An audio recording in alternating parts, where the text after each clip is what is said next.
What is going on, guys? It is Daniel Wright, and you are here listening to another episode of Paving the Way.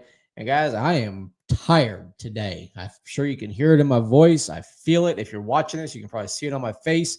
I'm so freaking tired that if you're watching this, you can see behind me, I got a blank freaking TV screen because I couldn't figure out how to get it all to connect and put the logo behind me and all that garbage and stuff. So we're just rocking and rolling with it. Guys, appreciate you tuning in this week. Today's topic that we're going to be talking about is when it comes to building a business, you want to be a business or a team. You could go either way. You want to be building a machine and not just a job. So a little bit of backstory to go ahead and start this off with. Actually, I tell you what, let's just get started.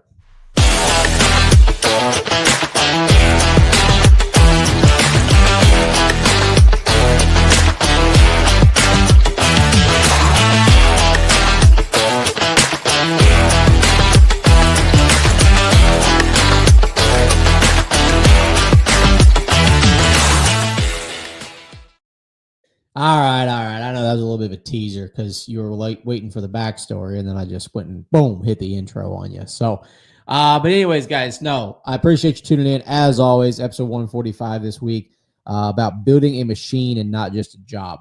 In the world of entrepreneurship or in leadership, when you're building teams and of individuals to accomplish a greater mission, there's a lot of folks that as they start building it, all they do is build a very, very big, stressful, and frustrating job, as opposed to building a machine. There's a lot of differences between a machine and a job, which we'll dive into here in a few minutes.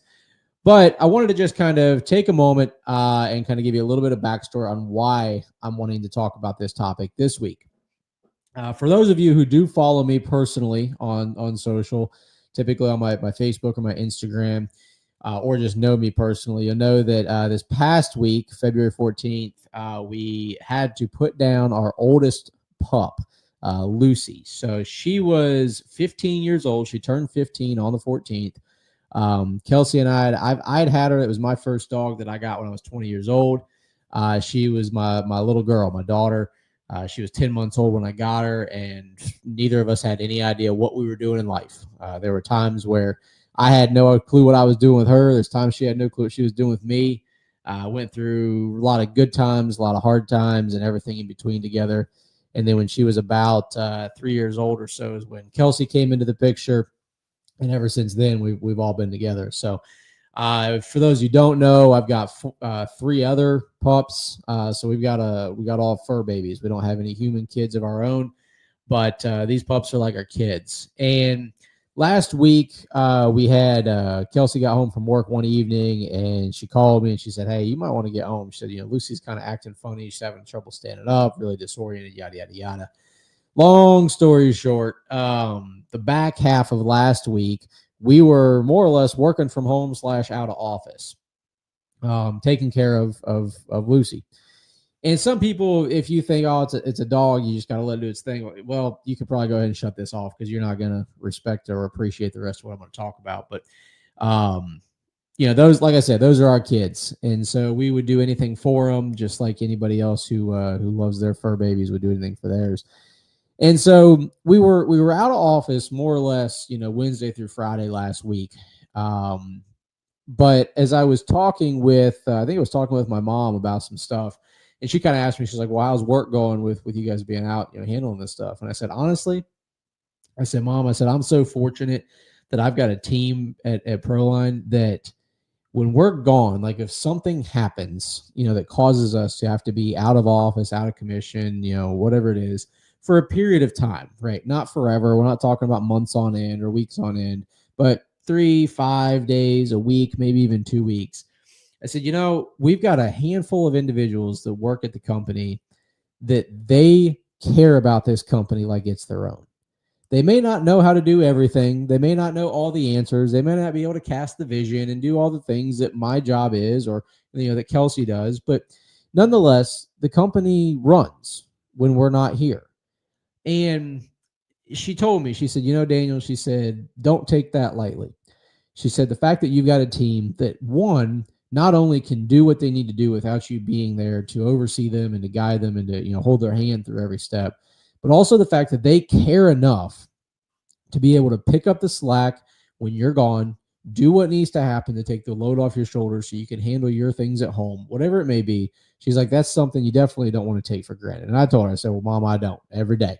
I love them to death. I said, they may cause me some stress and some headaches and make me shake my head every now and then, but man, I'd do anything for them. But over the weekend, as we had time at home and was reflecting and just, whenever you lose someone or something that's very important to you, oftentimes you end up reflecting on the things that are very important to you and how much you appreciate them. And so one of the things that I was kind of reflecting on was the difference of our company and how we are building it and how we try to operate it versus what I've done in the past and what I see a lot of other smaller companies or even larger companies that are kind of stuck, or teams that just can't get past that next hurdle are doing. And that's that the person in charge is just building a really big job and not a machine. And so today I wanted to just talk a little bit about 3 different differentiators between a job and a machine. So in our world, some people say that entrepreneurs have a good habit of building a job with an EIN number. For those of you who don't know, an EIN number is an employer identification number.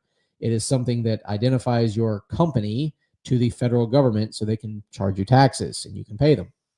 So what it is you just basically have a job that has an employer identification number instead of just a social security number as you would if you were a W-2 employee. And so one of the big differences is the difference between building systems to get things done versus putting in personal effort to get things done, right? So if you have systems, you have processes and automations and expectations and pipelines and steps to follow and organizational things that anybody who can more or less kind of grasp what your company does, they can read whatever you've written it in, and they just understand what the ultimate objective is, they can follow the systems and the processes to get the job done, right? Whereas if it's all just personal effort, it's what I talked about a second ago. It's where the business relies heavily on you, the leader. If you stop working, if you don't show up, the business stops. Every bit of progress ceases to exist. Everything halts. And so that just creates a massive headache that you have to wear as the leader that gets nothing done when anything comes up, when life happens, whatever it may be, and you're trying to figure out how to juggle everything. And so that leads me into the next differentiator is you have people and delegation for a machine, and you have solo hustle for an individual job, right? So as a machine, you hire, train, and empower a team with clear roles, responsibilities, and decision-making power. Your job shifts from doing to leading. And if you're building a job, right, if it's solo hustle, you wear all the hats. You have to do the sales, the estimating, the marketing, the operations, the finances, the invoicing, the whatever it may be. You're wearing all of it, right? And there's an old saying that says systems scale and people don't. You only have so many hours in the day. You only have so much energy to give. And so if you don't have a team of individuals that you can delegate different tasks to, and they can be empowered to take ownership of those tasks, well, then you're stunting the growth of your organization. One of the things that I really had to learn over time was I used to want my hands on everything. Nothing happened at this business if Daniel wasn't part of it. We didn't complete a job if Daniel didn't go to the job and make sure everything was good and even help to do some of the striping or some of the sealing or cleaning or whatever it may be. We didn't send an invoice if Daniel didn't review the invoice. We didn't send an estimate if Daniel didn't write or send the estimate. We didn't cash a check if Daniel didn't be the one to write his name on the back and deposit it. I wanted my hands on everything. Eventually, I realized there's other people around here who want to do these things. And if I don't allow them to do these things, if I don't give them that opportunity and empower them and teach them how to take ownership and have responsibilities here, the good ones are going to leave. And I'm going to be stuck with the ones who don't want to do anything because I don't let them do anything. And they're happy with it. They just get to sit here and pretty much do nothing and get paid for it. So you start retaining the wrong people and you start deflecting the good people who want to take ownership and have things delegated to them and be responsible. And so having that separation between, A company that can run as a machine and you have a team of people you can delegate to versus a job where it's all on you to wear all the hats and get it all done is a huge differentiator between an organization that can grow and an organization that is stunted by the person at the top. The last point of differentiation I want to discuss real quick is the long-term vision versus short-term survival, right? So, like I mentioned earlier, you have a team that buys into the vision and what you're doing and trying to accomplish it because they understand it's something bigger than them. They understand that they're part of something bigger. They're part of something that's growing and has a future and hope and opportunity ahead. Whereas when you're focused on the short-term survival, you're just focused on the next job, the next opportunity, conquering the next obstacle, solving the next problem, answering the next question. And so a machine as a company, that is something that everybody a part of it. Like when you look at a car, a vehicle, you can see that the whole goal of that vehicle is to move, right? It's to get down the road with passengers inside of it, get them safely from point A to point B. And you know that there's a whole bigger purpose to that. Well, if you're just the wheel, right? You're just a lonely wheel of that car and you're sitting off on a shelf by yourself or sitting off in a corner, the only thing you can do is roll. That's it. You can't steer, you can't accelerate, you can't brake, you can't turn, you can't do anything like that. You can just roll. And it's just one job. You're just accomplishing the next thing, which is to roll. And as a solo entrepreneur who does not want to try and build a machine as a company and instead just wants to have a job, you're just focused on the very next thing. And so therefore, when that's all you're focused on is the very next thing, you can't focus on the vision. You can't focus on the long term. And so making sure that you're putting your efforts and your focus into building that vision, casting that vision to your team, and then doing the things as a group to make that vision come to fruition is going to be the major differentiator between having a business that's a machine and having a business that's a job. And so having that long-term vision allows the people who's part of the machine, the business, to know where they're going, why they're doing it, and what the purpose is for showing up every day and continuing to grow and progress and develop themselves into the best version they can possibly be for the organization they're a part of. And so all those things to be said, guys, it's a very, very common bottleneck that leaders, small business owners, big business owners run into is they want to do everything. They want to be the hero. They want to be the person who makes the things happen, who gets that big sale closed, who takes that big check to the bank, who's the one who, did all the work on the big, beautiful project that their company completed. And at the end of the day, I can tell you right now, if the issue last week with dealing with Lucy and her passing and taking time to be with Kelsey and to grieve that loss and to just take the time to do what we needed to do to be able to be the best versions of ourselves for those who count on us, if all that would have happened a couple of years ago, Proline would have stopped.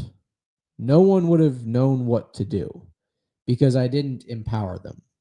I didn't look at this like a machine. I didn't look at this like something that needed to be able to run if I'm not around. And I can tell you guys, I've always had the idea. I've always said that, hey, if I get hit by a bus walking down the street, I need the company to be able to run. But we've got 10 people who are full-time team members here who rely on this company to pay their family's bills. And if I'm just focused on building a job for myself or for my family and me only, then what am I doing to let those other individuals down? What am I doing to not be future-proofing the company? Because I have to be able to make sure that the individuals who come in here and bust their butts day in and day out, blood, sweat, and tears have gone into this thing. I have to make sure that we're building something that provides them a sturdy foundation to grow on. And by doing this, by building a machine, by building an organization that can run if I'm not available to answer all the questions, to do all the things, to meet all the people, to accomplish all the tasks, if I'm building a business that can do those things, that's stability. That's a system. That's a machine. It's something that other individuals can get plugged into, find their part of that machine, and contribute to it for the greater good of the organization to move it forward. And so, like I said, guys, it was a reminder to me this weekend. It was a reminder to me that I've thought of many times in the past of how fortunate I am to have not only individuals that want to be a part of this organization and help move it forward and help carry the load when others may be needing that assistance, but also the fact that it's proof that we are building a company that's a machine. We're building a company founded on systems and processes and organization and true parts that all work together to accomplish the bigger mission. And so my advice or my encouragement to anyone else is to take an account and ask yourself, if you're the leader of a team, the leader of your business, if you were to fall off the face of the earth for a week, what would happen? Or shrink it down. If you were to disappear for a day, if you said, hey, I cannot answer a phone call, an email, a text message, anything for today, what would happen at your business? Because there's a lot of individuals that I know, specifically in my industry, that if that were to happen, things would halt. It would cripple the rest of the organization. And so ask yourself that. What happens if I'm gone for a day? What happens if I'm gone for a week? What happens if I'm gone for a month?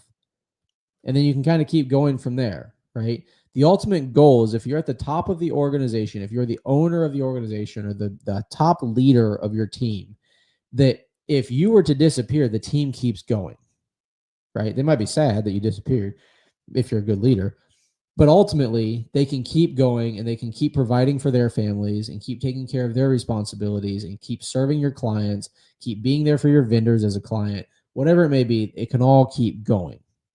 And so that's my encouragement. Take that self-assessment, take that time to reflect on what is it that your team could do if you were not present. Because like I said, guys, I've said it already a couple of times, I'm very fortunate for the team that I have and for the system that we're building here at this company. So guys, I appreciate you guys tuning in this week. I appreciate you tuning in every week. As always, I'm here if you have any questions, comments, concerns, complaints, whatever it may be.